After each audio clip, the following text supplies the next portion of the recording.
E aí, pessoal, tudo bem? Bom, Inter e Flamengo empataram por 1-1 no jogo de volta das quartas de final da Libertadores, jogo no Beira-Rio, resultado que classificou o Flamengo para a semifinal contra o Grêmio, reeditando a semifinal da última vez que o Flamengo chegou nessa fase da Libertadores, em 84. Naquela oportunidade, o Grêmio passou. Na verdade, era um triangular junto com o ULA, Universidade de Los Andes, da Venezuela. Grêmio e Flamengo terminaram empatados na primeira posição. O Grêmio tinha a melhor campanha, melhor saldo de gols, chegou a enfiar 5-1 no Flamengo num dos jogos ali, mas tinha o regulamento previa um jogo extra. O jogo extra foi 0-0 no Pacaembu e o Grêmio se classificou para a final e acabou perdendo essa final. Mas sobre o jogo, vou falar mais do jogo no bate-bola da ESPN nesta quinta-feira, né? Tô fazendo bate-bola aí todos esses dias aí, substituindo o Romulo Mendonça, que está de férias, eu, Leonardo Bertozzi, que está de licença médica, não licença maternidade. Ele perdeu a barriga, mas não é porque teve filho. Licença médica. E não sei qual dos dois eu estou substituindo os dois, vai. Então é isso. Mas vou falar rapidinho aqui do Flamengo, tá? Vou falar mais do Flamengo, né, nesse caso aqui, porque é uma coisa que chama a atenção do Flamengo nesse jogo, que esse jogo talvez seja um marco do Flamengo estar dando um passo adiante ainda na sua evolução com o Jorge Jesus. O Flamengo está jogando cada vez mais parecido com a cara que o Jorge Jesus gosta de dar aos seus times. E qual que foi a diferença disso? Foi jogar fora de casa com o Gerson de titular. Por quê? Bom, o Jorge Jesus gosta de trabalhar isso lá do campeonato do futebol português, lá do Benfica, do Sporting. Fiz um vídeo na época que ele foi contratado falando sobre isso, vou deixar aqui o vídeo falando do Jorge Jesus e o vídeo do Flamengo e Inter, o jogo de ida.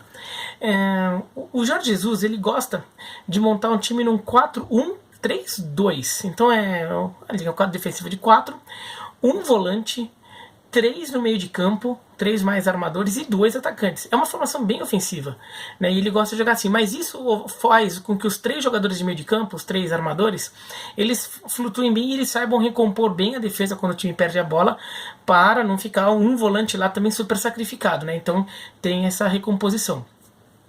O Jorge Jesus tentou fazer isso quando chegou ao Flamengo, né? Ele tem deixado os 2 atacantes, né? O Bruno Henrique e o Gabriel Jesus, e ele vinha tentando fazer esse um volante, tentou com o Arão, tentou com o Cuéllar, e daí com Arrascaeta, Everton Ribeiro e Diego ainda, né? O Diego não estava contundido. Depois chega o Gerson, ele perde o Diego, mas chega o Gerson. O Gerson acaba meio que substituindo o Diego um pouco nessa função, só que ele percebeu que fazer essa formação não estava funcionando ainda.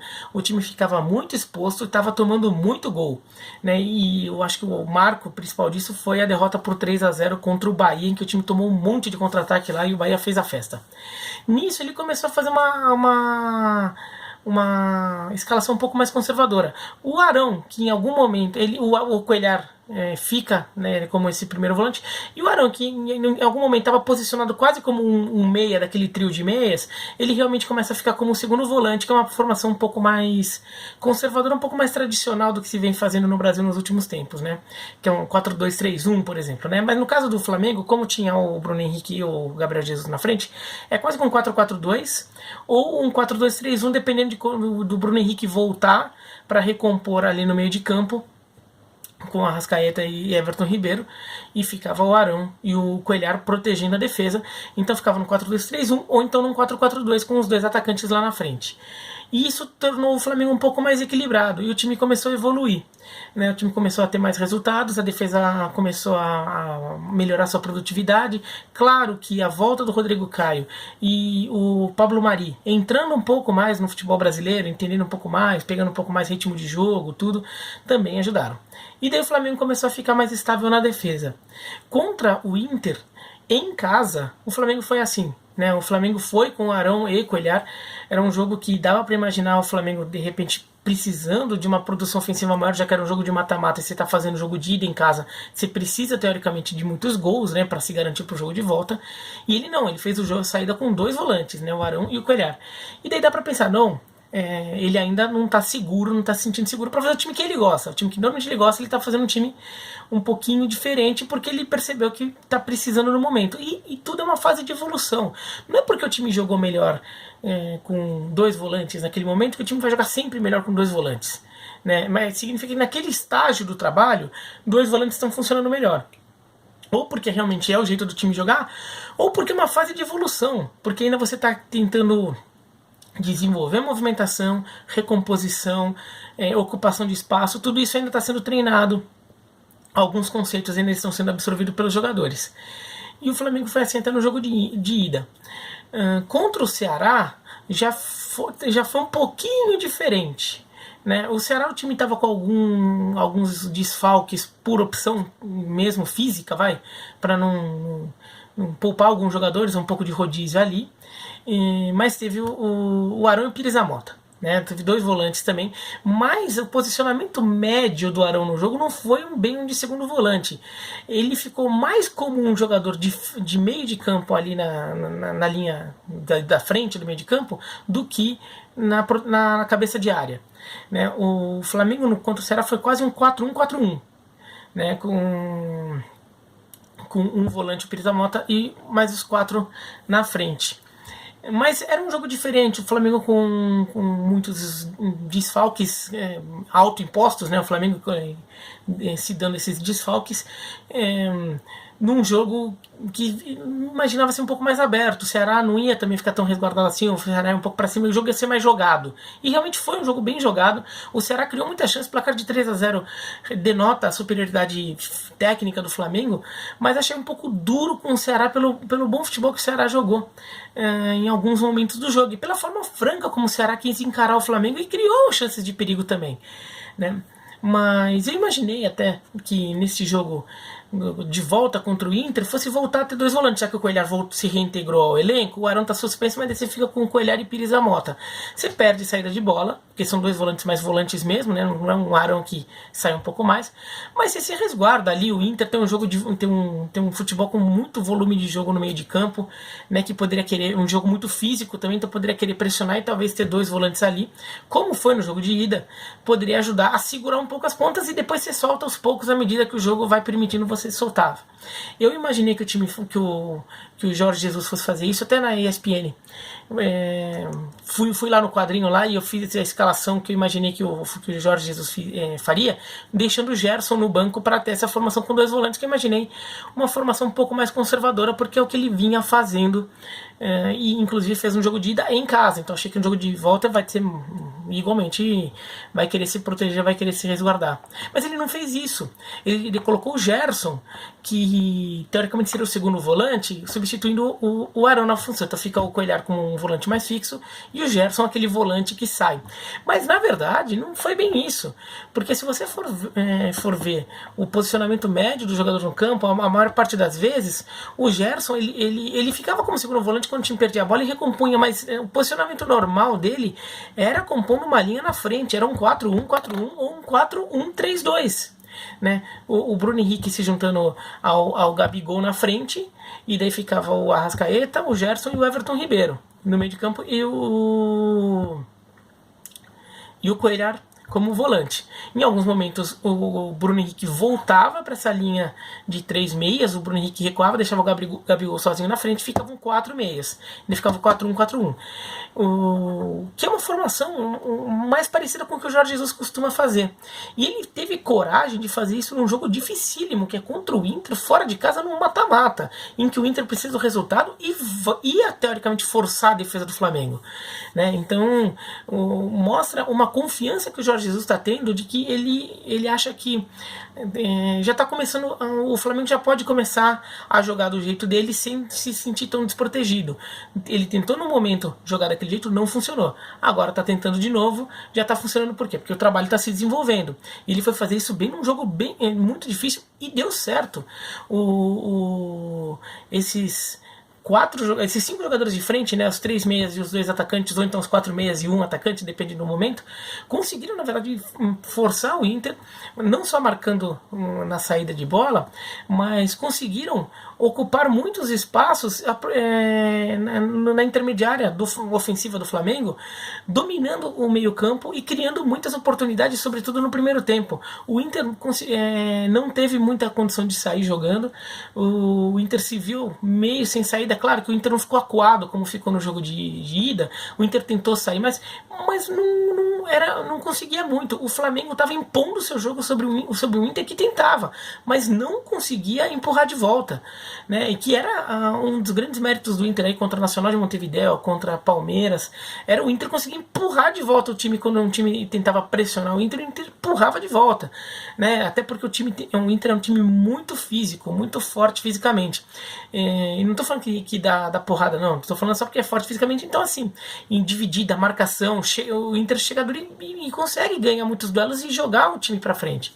O Inter não conseguiu no primeiro. No segundo tempo até conseguiu, o Flamengo arrefece um pouco esse jogo, porque também não ia aguentar o jogo inteiro. O Inter até cria mais oportunidade, nem cria muita oportunidade, mas ocupa mais um espaço da frente, daí consegue jogar um pouco de bola, numa delas acaba fazendo um gol de cabeça, e isso é natural, né? Se você está muito em cima do adversário, mesmo que você está jogando bola, você pode nem estar com um futebol muito elaborado, mas assim, a chance da bola entrar existe, né? O Inter acabou fazendo alterações que eu acho que o Inter devia fazer desde o começo, né? Uma alteração que devia fazer desde o começo, o Nico Lopes como titular e não o Sobis, para ter mais velocidade de saída de bola. O Inter só teve 2 jogadores abaixo de 30 anos no time titular, o Edenilson e o Patrick. Não à toa são dos 2 pulmões do time, né?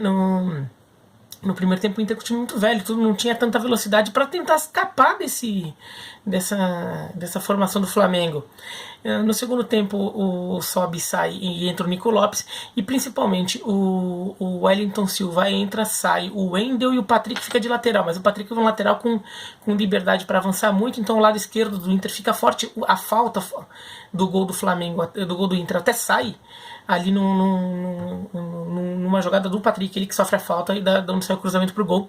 Inclusive eu até, né, naquele quadro lá da ESPN, até falei que eu achava que no segundo tempo o Inter poderia colocar o Wellington Silva no lugar do Wendel para deixar o Patrick de lateral. O Jorge Nicola achou que era um absurdo, então toma essa, Nicola, tá? Toma essa, porque eu acertei. Mas eu fiquei recebendo um monte de tweet na hora do pessoal querendo tirar sarro do Nicola. É justo, o Nicola merece.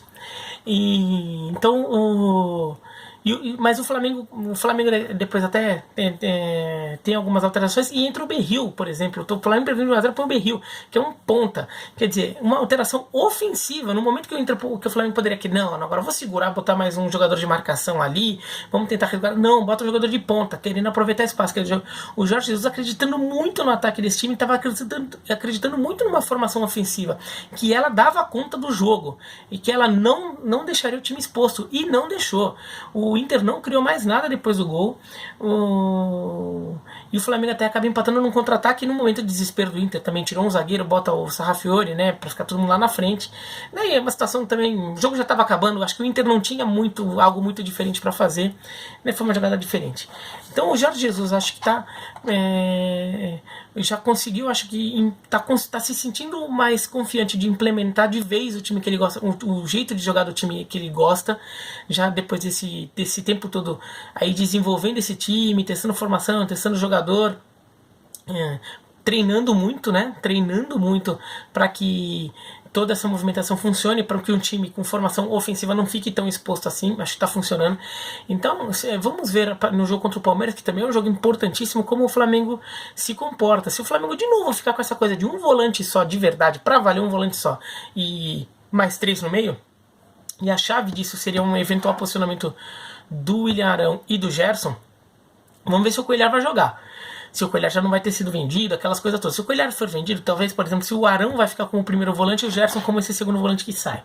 Ou então, se o Coelhar jogar, se o Arão vai ser titular ou o Gerson fazer segundo volante. E qual é o posicionamento real desse segundo volante? Se ele é o segundo volante de verdade, ou se na verdade ele é um meia que ajuda, que recompõe na defesa, mas na verdade ele tem um posicionamento mais na frente para ajudar. porque se for isso que acontecer, é porque de fato 2 jogos decisivos seguidos com soluções parecidas mostra que o Jorge Jesus tá se sentindo confortável aí, e o Flamengo tá chegando perto aí do time que talvez o JJ considere o ideal. Um comentário final, eu até pensei em fazer um outro vídeo sobre isso, mas ia fazer muito vídeo do Flamengo, e a gente já fala muito do Flamengo na televisão, sei lá o que, né? E eu queria ter mais espaço para falar, sei lá, do Londrina que tá com problema, do Guarani que tá tentando se recuperar, agora ganhou o jogo de hoje, sei lá, de algum time da Série B lá, do Operário de Ponta Grossa, que tá fazendo. Começou muito mal a Série B, agora tá ganhando todos os jogos ali. Ou pegar algum time lá da Série A que também, alguma história diferente. Então vou falar sobre cheirinho do Flamengo. Tá? Porque tem essa história do cheirinho, porque agora a torcida do Flamengo tá empolgada. A torcida do Flamengo tem uma empolgação desgraçada. E a torcida do Flamengo é difícil de segurar a empolgação. E eu defendo a empolgação do Flamengo. Tá? Então eu vou defender aqui a empolgação do Flamengo. Por quê? É parte da cultura do clube. A cultura do clube é a cultura de uma torcida muito brincalhona, uma torcida que gosta de fazer essas brincadeiras como uma parte de curtição do futebol. Não quer ficar muito de cri-cri, não. Vamos curtir, vamos brincar, vamos zoar com o futebol, e essa coisa do deixou chegar, o cheirinho, faz parte disso. Em alguns momentos tem alguns momentos que tem até um efeito um pouco irônico, de brincadeira, assim, ironizando que assim, nunca chega, agora, tô sentindo, hein, tô sentindo. É uma brincadeira, eu acho saudável, e daí falar, tá, é saudável, mas isso faz o time perder. Isso não fazia o time perder, isso tem feito o time perder nos últimos anos, porque o Flamengo não tem sabido gerenciar essa empolgação. Mas a história do Flamengo é diferente dessa, tá? Esse negócio do deixou chegar não começou em 2009, não. Tem muita gente que acha que começou em 2009 com aquele título lá do time do Adriano do Petkovic. Mas não começou em 2009, pro time treinado pelo Andrade. O deixou chegar vem de muito antes, da época que o Brasileirão era disputado por mata-mata, né? O Brasileiro tinha grupos, tudo, e tinha um mata-mata no final. O Flamengo não era um time regularmente competitivo no Campeonato Brasileiro. O Flamengo não era um time que estava sempre disputando as primeiras posições. Mas era impressionante que sempre que ele chegava na disputa das primeiras posições, ganhava. Nos anos 70, o Flamengo não chegou nas semifinais em nenhum ano.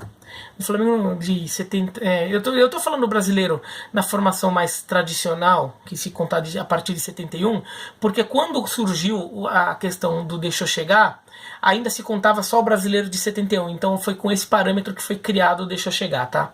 Não é... os títulos foram unificados, tem que contar, tá? Mas assim, de 71 até 79, o Flamengo nunca chegou entre os 4 primeiros. 80, chega na semifinal, é campeão. 81 não. 82, chega na semifinal, acaba sendo campeão. 83, chega na semifinal, acaba sendo campeão. E isso foi criando a cultura, ou deixou chegar.